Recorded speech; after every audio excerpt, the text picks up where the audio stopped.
Ken sat with his legs crossed, his face unreadable as he fixed his gaze on his parents. His jaw tightened as he muttered, "You tricked me here." Beside him, Wine folded her arms, glaring at her own parents. Same. Her tone was sharp, but there was an underlying irritation mixed with disbelief. Their parents sitting across from them let out a nervous laugh. Wine's father cleared his throat. "No, don't look at us like that." Ken and Wine exchanged glances before simultaneously attempting to stand, but before they could fully rise, firm hands pushed them down. "Sit," Ken's mother said, pressing down on his shoulder while Wine's mother did the same to her. "We know you both have the same opinions," Mrs. 𝐘𝐲 continued, clasping his hands together. "You don't know each other and that marriage well. It happened when you were too young to even understand what marriage means." Ken clenched his jaw, his patience thinning. "But," Ken's father added, "you're still legally wedded." There was a moment of silence as both Wine and Ken processed that information. "You can't get to know each other unless you spend some time together," Mrs. 𝐘𝐲 pointed out, which is why Mrs. Kim glanced at her husband before continuing. "You two will stay in this house together for at least a year." Both Ken and Wine groaned in unison. "A year?" Wine echoed, tilting her head back dramatically. "If you still don't get along after that," Mr. Kim reassured, "then you can go your separate ways and we won't force you to stay married." Wine sighed, opening her mouth to protest, but before she could get a word out, Ken beat her to it. "Okay." Wine's head snapped toward him, eyes wide in disbelief. "What?" Ken leaned back against the couch. His expression was impassive. "We'll do as you say." Wine blinked, then turned toward her parents, who were watching her expectantly. She let out a small breath and nodded. "Fine." Their parents beamed, clearly pleased with the outcome. "Great, then we'll take our leaves now." Mrs. 𝐘𝐲 clapped her hands together as they all stood up. "Give each other a chance, okay?" Neither Ken nor Wine responded. Soon their parents left and the silence in the house felt heavier. Ken stood first, stretching his arms before letting them fall back into his pockets. Wine, still sitting on the couch, fidgeted with her fingers. "Seems like we have to go with the flow," she muttered under her breath. Ken's gaze flickered to her, his expression unreadable. Unexpectedly, he felt something stir within him, a strange pull. She felt his. The thought was unsettling. Meanwhile, Wine was oblivious to his stare as she mumbled, "Our parents shouldn't have gotten us married back then. I mean, you're not even my type." Ken narrowed his eyes. "Oh?" Wine barely whispered, "My ideal is 𝐊𝐤𝐬𝐿." His brows shot up. He stepped forward, leaning slightly toward her. "What did you just say?" His deep voice sent a chill down her spine. Startled, she shook her head and stammered, "Nothing, I was just talking about the rooms." "Yeah, the rooms." Ken wasn't convinced, but he let it slide. Instead, he flicked her forehead. Wine rubbed the spot, pouting. "We'll sleep in the same room," Ken stated. She blinked up at him. "What?" "Our parents can't be trusted. What if they show up out of the blue? We wouldn't even have time to shift our belongings." His tone was firm, leaving no room for argument. Wine sighed. "Fine. The bed is big enough," he added casually. "We can sleep far apart." Wine nodded hesitantly, unsure why her heart was suddenly pounding. "I'll do the cooking," she said, attempting to change the subject. Ken leaned against the wall, observing her. "I'll hire a maid for everything else. I'll handle groceries so you don't have to bother with anything outside the house." Wine exhaled in relief. "That works for me." She then stood up, placing her hands on her hips. "We need to set this house properly. It's too empty." Ken shrugged. "Do whatever you want." A small smile played on Wine's lips. "Seems like this 1 year won't be boring. At least I'll experience something new." Ken sighed, rubbing the back of his neck. He was confused by the way he couldn't keep his eyes off her. 2 months later, the streets were quiet as Ken and Wine walked side by side, heading home after dinner with their parents. Wine walked a step ahead, talking animatedly, her hands moving as she spoke. "Did you see the way Mom kept stuffing my plate? I swear she thinks I'm still a child who needs to be force-fed." She huffed, shaking her head dramatically. Ken chuckled softly, his hands in his pockets as he listened. "You do eat like a child sometimes," he teased, making her gasp and turn to face him, walking backward now. "Excuse me, I have a perfectly healthy appetite," she defended, raising a finger as if to make a point. "Unlike someone who just stares at food for 5 minutes before taking a single bite." Ken shrugged, smirking. "I like to appreciate my food before eating it." Wang rolled her eyes before turning forward again. Whatever, Mr. Appreciator. She continued talking, her voice lively and full of energy as she told him about the funniest moment during dinner. Then, walking a step behind her, watched her with a small, almost subconscious smile. Over the past 2 months, things had changed between them. The initial awkwardness had faded, replaced by something warmer. They had learned each other's habits, their quirks, their likes and dislikes. Somewhere along the way, they had unknowingly started to understand each other.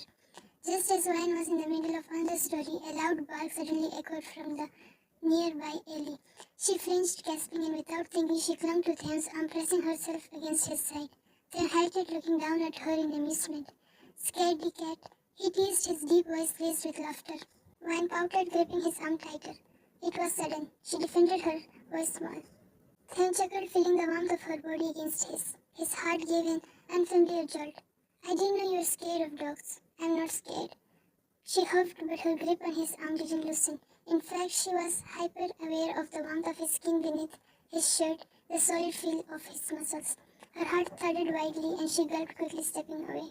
Clearing her throat, she began yapping again, trying to shake off the weird feeling in her chest. So you know my colleague Yanko, right? She started, completely shifting the topic. Thane's jaw tensed slightly at the name. What about him? Wayne smiled, completely oblivious to Thane's changing demeanor. He's such a nice person, so kind and helpful. You know, the other day I forgot to bring my notes at work and he actually offered to bring them to my house. He's just really thoughtful. Thane remained silent, his jaw tightening. And he's so polite, Wayne continued. Like whenever someone needs help, he's always the first to offer. He never says anything rude, always listens. Such a gentleman, I really admire that in a person. Thane clenched his fist in his pockets. Jealousy stirred inside him, unexpected and unwelcome. He remained silent as Wayne continued pressing another man in front of him. He didn't know why, but it bothered him. By the time they reached home, Thane was still quiet. Wayne, unaware of his mood, happily went to change into her pajamas. Meanwhile, Thane sat on the bed, lost in thought. Why do I feel this way? Why does it bother me when she talks about him? When Wayne returned, she climbed into the bed, snuggling under the covers. Thane exhaled deeply and went to change. When he came back, he found her on her phone, giggling. His eyes narrowed slightly. Who are you talking to? Yanko. She replied absent-mindedly, still smiling. Thane's patience snapped. End the call. He said, his voice low. Wayne blinked, surprised. What? I can't sleep, he said, staring at the ceiling. End the call. Wayne frowned but sighed. Okay. Good night, Yanko. She said into the phone before hanging up. She turned on her side, staring at Thane's profile. His jaw was still tense. Thane, she called softly, in response, still staring at the ceiling. She hesitated before asking, did you ever like someone when you were abroad? Thane turned on his side, facing her. Why do you ask? Wayne shrugged. Just curious. Instead of answering, he smirked slightly. What about you? Have you ever been in a relationship? She shook her head. No, that would have been cheating. Thane raised a brow. Cheating? Well, I was already married to you, wasn't I? She said softly. Even if it was just on paper. It didn't feel right to be with someone else. Thane stared at her, something warm spreading in his chest. You didn't answer me, Wayne whispered. Thane exhaled slowly. I knew I had a wife back home. I never thought about anyone else. Wayne's breath hissed as he reached out and gently brushed a strand of hair behind her ear. Her heart raced. We have 10 months remaining, she muttered almost as a reminder to herself. Thane's voice dropped to a husky whisper. Wayne quickly turned away, pulling the blanket up to her face. Good night, she squeaked, shutting her eyes. Thane smiled but stayed silent, staring at the ceiling. His heart was restless. Did she like Yanko? Was she scared to admit it? He couldn't help but think. Few days later, for the past few days, Wayne had been acting differently, distant, quieter, and seemingly lost in thought. Thane had noticed, and it was driving him crazy. It wasn't that she was ignoring him, but something had changed. She was flustered around him, avoiding eye contact, and when they were alone, she seemed nervous. Today he had arrived in front of her company to pick her up. Leaning back in his seat, he dialed her number. The call rang 4 times before she finally picked up. Hello, her voice was low, almost hesitant. I'm here. Thane said, his tone calm but firm. There was a pause, then she said, I'm in a restaurant with Yanko. I'll be out in 15 minutes. Thane's grip on the steering wheel tightened. Again this man. Before he could respond, he heard a voice in the background. Yanko. Wayne, you're blushing. I haven't even said anything yet. Yanko teased. His voice playful. Wayne giggled. Shut up, Yanko. Thane clenched his jaw. His voice turned cold. Which restaurant? Wayne hesitated. Near my company. Theon declined the call without another word. His expression was stern as he drove off, reaching the restaurant in 5 minutes. Once he arrived, he pulled out his phone and called her again. After a few moments, he saw her stepping out of the restaurant with 𝐿𝐻𝐻𝐿𝐻𝐻. His eyes immediately landed on her, where she hadn't noticed him yet. 𝐿𝐻𝐻𝐻, standing beside her, noticed Theon. He raised a brow and glanced between them. Then, with a smirk, he leaned in closer to Wine and whispered something. Theon's eyes darkened as he watched. Wine's face turned crimson red. She responded with a smile, playfully nudging 𝐿𝐻𝐻𝐻. Something shifted in the air. Wine hesitated before taking a few steps towards him. Just as she turned around to bid farewell to 𝐿𝐻𝐻𝐻, Theon grabbed her wrist and pulled her towards him. Before she could even react, he leaned down and smashed his lips against hers. Wine froze, her eyes widened in shock. 𝐿𝐻𝐻𝐻 rubbed the back of his neck, watching the scene unfold. He let out a small chuckle and muttered, "Well, I saw this coming." Then, with a knowing smile, he walked away, leaving them alone. Meanwhile, Wine's mind was spiraling. Her heart pounded wildly in her chest as Theon's lips moved against hers, firm and desperate. Her hands instinctively clutched onto his shirt, trying to steady herself. A few seconds passed before she slightly pulled away, gasping for air. Her eyes were wide, her breath uneven. Theon stared at her. His gaze was unreadable, intense. Wine's eyes welled up with tears. Then, without a word, she shoved him away and hurried into the car. Theon crouched under his breath, running a hand through his hair in frustration. He took a deep breath before following her into the car. The drive home was silent. Wine kept her gaze fixed outside the window, her fingers gripping the hem of her shirt tightly. Theon, gripping the steering wheel, stole glances at her. He could sense something was off. Then he heard a sniffle. His heart clenched. "Wine," he called softly. She didn't respond. Theon stopped the car on the side of the road and turned towards her. Gently, he reached out and shook her shoulder. "Wine, talk to me. Why are you crying?" Wine snapped, turning to face him. "Why did you do that?" Theon blinked, caught off guard. She sniffled again, wiping her tears angrily. "You can't just..." Her voice broke. "You can't just kiss me like that." Theon exhaled slowly, leaning back against the seat. "I'm sorry." His voice was low, almost regretful. Wine clenched her fist, looking away. Theon restarted the car, his mind clouded with thoughts. Did she hate my touch that much? The rest of the drive was quiet. Landscape. For the past few days, Theon and Wine had been caught in an unspoken war, a silent battle neither of them wanted, yet neither dared to break. Ever since that impulsive kiss, Wine had been avoiding his gaze, and Theon regretted everything.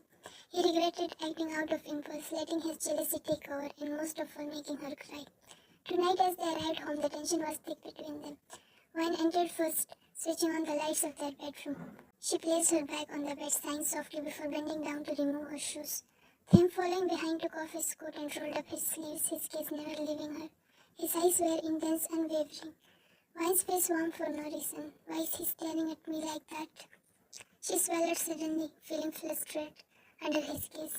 Theon was determined to talk to her. He stepped forward. "Wine?" She blinked, startled. She stood up from the bed, looking at him cautiously. Theon exhaled deeply. "I want to talk about the other day." Her fingers fidgeted as she looked away. "What about it?" He ran a hand through his hair, his voice lower. "I'm sorry." Her head snapped up. "I didn't realize I would act so childishly upon impulse. I never meant to make you uncomfortable or disgusted by my touch. And I definitely didn't mean to make you cry." His voice softened towards the end. Wine frowned. "What?" Then looked at her hesitantly. She scratched the back of her neck awkwardly. "I didn't cry because I felt uncomfortable or disgusted by you." Theon's brows furrowed. "Then why?" Wine lowered her head, her voice barely above a whisper. "You just stole my first kiss. In public. I wasn't even prepared. It was awkward." Theon blinked before sighing. "And here I thought you cried because I kissed you in front of your crush." Wine immediately frowned. "Crush?" He nodded, crossing his arms. "Yes, I was jealous out of nowhere, seeing you blush and smile at him. You keep mentioning him." Wine gasped, being appalled. "He's not my crush. 𝐿𝐻𝐻𝐻 was just my ideal type. No romantic feelings involved."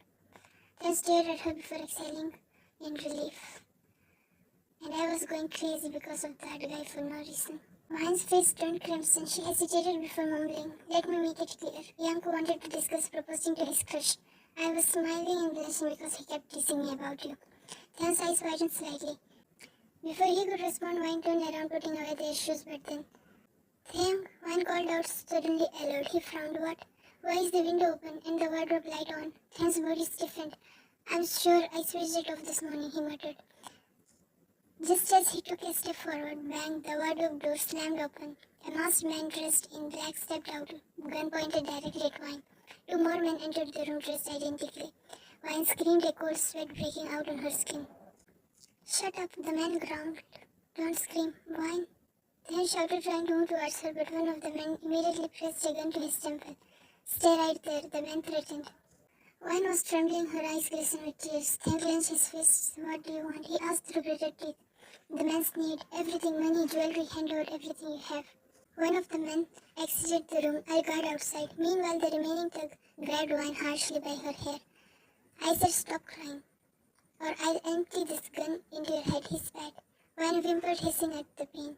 Let her go, Tham growled, his eyes burning with rage. The man pointing the gun at Tham gestured to the other one. Let her go. The thug pushed Vine harshly towards Tham. Tham caught her, immediately pulling her into his arms. Vine clenched his shirt tightly, burying her face in his chest as sobs shook her body. I'm here, Tham whispered, his lips brushing against her hair. I have got you, the man scoffed. We are not here to watch your romantic drama. Get us the stuff. Tham exhaled sharply. It's in the wardrobe. One of the men walked inside to retrieve the valuables while the other kept the gun aimed at them, talking to his partner but glancing back occasionally. Tham lowered his voice, whispering into her Vine's ear. There's a knife behind me in the fruit bowl. Hand it to me cautiously. Vine looked up, her teary eyes meeting his. He wiped her face gently, whispering, Stand behind me and hand it over. When I distract them, call the police. My phone is right there. Hey, the thug barked. What the hell are you whispering about? Tham looked at him, nothing. The man snorted, turning to his partner in the wardrobe. What's taking so long? Vine hid behind Tham. Slowly she handed it to Tham. Just then the thug in the wardrobe stepped out with stolen jewelry. Let's go. The men turned their backs. That was the moment Tham moved. In a flash he lunged forward, stabbing the first man in the shoulder. The thug screamed, his gun slipping from his grip. They swiftly grabbed it, leaving him unconscious. Bang! The second thug fired his gun. Vine yelped, but Tham dodged, spinning around and shooting the man in the hand. The gun clattered to the floor. Vine grabbed Tham's phone, dialing the police with trembling fingers. Meanwhile, Tham turned to the first thug, his jaw clenched in fury.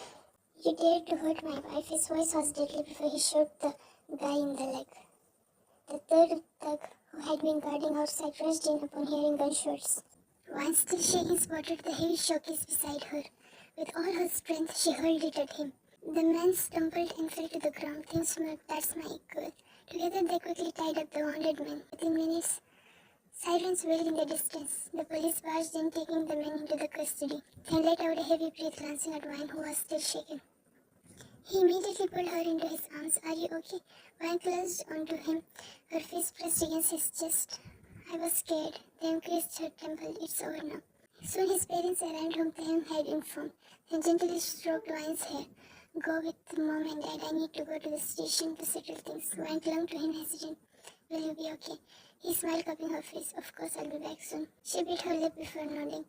Tham watched as she left with his parents, and he turned towards the police car, exhaling deeply.